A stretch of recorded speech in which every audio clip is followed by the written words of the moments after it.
Salut à tous, c'est Twidix. Avant de commencer cette vidéo, je tenais à remercier tous ceux qui sont abonnés à ma chaîne. On a passé la barre symbolique des 1000 abonnés. Vous êtes des grands malades. Encore merci. Maintenant, passons directement à la vidéo. Aujourd'hui, qu'on parle d'écouteurs pour son smartphone, on veut surtout pas se prendre la tête avec des fils qui pendent de partout. Pour ça, en général, on va plus s'orienter vers des écouteurs intra-auriculaires Bluetooth par exemple.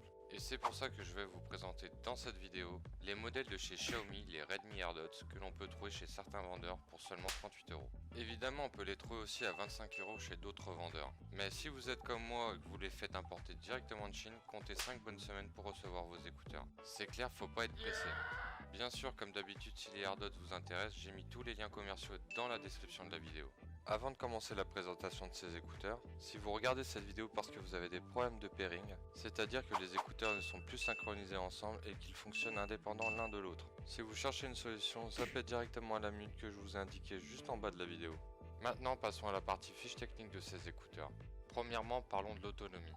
Ces écouteurs d'un poids de 4,10 g chacun est équipé d'une batterie de 40 mAh, leur donnant une autonomie de 4 heures d'écoute sans interruption.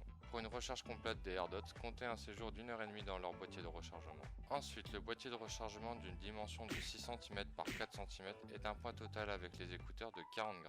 Ce boîtier est équipé d'une batterie de 300 mAh pour une autonomie de 12 heures de recharge, ce qui permettra 3 recharges complètes des AirDots. Comptez 2 heures pour une recharge complète du boîtier. Un dernier point sur l'autonomie du boîtier. Si vous n'utilisez pas les écouteurs, alors l'autonomie du boîtier s'étendra jusqu'à 4 mois, ce qui est plutôt hallucinant. Et maintenant parlons connectivité. Les Redmi AirDots sont équipés du Bluetooth 5.0, ce qui permettra un transfert de données 2 fois plus rapide et une portée de 10 mètres, ce qui est 4 fois plus important que le Bluetooth 4.2 par exemple. Ensuite, les boutons physiques. Et ouais, un gros point négatif, j'aurais clairement préféré des boutons tactiles, mais bon, passons. Maintenant parlons de la fonctionnalité de ces boutons. Ils vous permettront bien sûr d'un simple clic de raccrocher ou bien de décrocher un appel. Pour le contrôle de la musique, malheureusement ils vous permettront juste d'avancer mais pas de reculer dans votre playlist, ce qui est bien dommage. Sinon, comme d'habitude, il vous suffira juste de faire un clic et d'en refaire un autre si vous voulez arrêter ou reprendre la lecture. Pour finir, le contrôle de l'assistance vocale, Google pour Android ou bien Siri pour iPhone. Eh bien c'est possible grâce à un micro intégré dans chaque oreillette et en faisant 2 clics pour l'activer et 2 autres pour le désactiver. Bien sûr, grâce à ces 2 micros, la prise d'appel est possible, même si pour moi c'est pas terrible à cause de leur mauvaise qualité. Et enfin, la qualité sonore est pour moi vraiment au top grâce à des mini haut-parleurs de 7,2 mm avec des basses de qualité et des aigus vraiment très propres.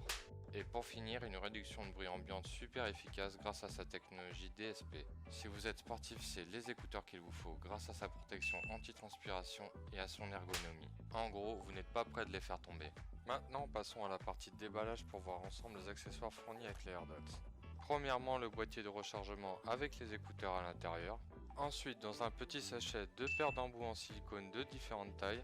Et pour finir, si vous êtes comme moi et que vous les avez importés, un manuel d'utilisation entièrement en chinois.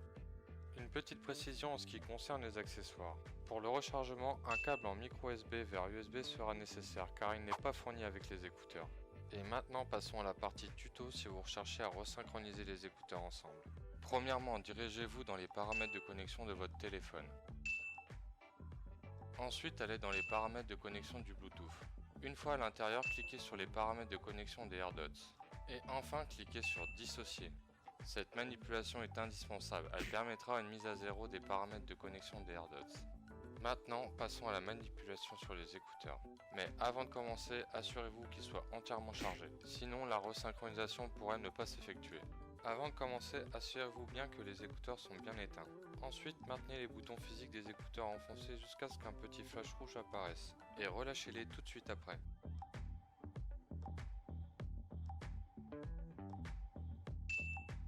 Ensuite, toujours pareil, appuyez sur les boutons jusqu'à ce qu'un flash rouge apparaisse.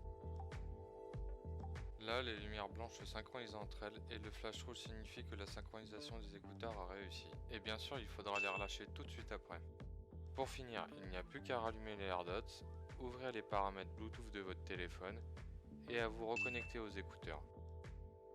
Voilà, la manipulation est terminée. C'est la fin de cette vidéo et j'espère qu'elle vous a plu. Et si c'est le cas, n'oubliez pas de lâcher le gros pouce bleu qui fait plaisir. Comme d'habitude, n'hésitez pas à laisser vos questions et vos commentaires. Faites un tour sur ma chaîne et abonnez-vous. Allez, salut!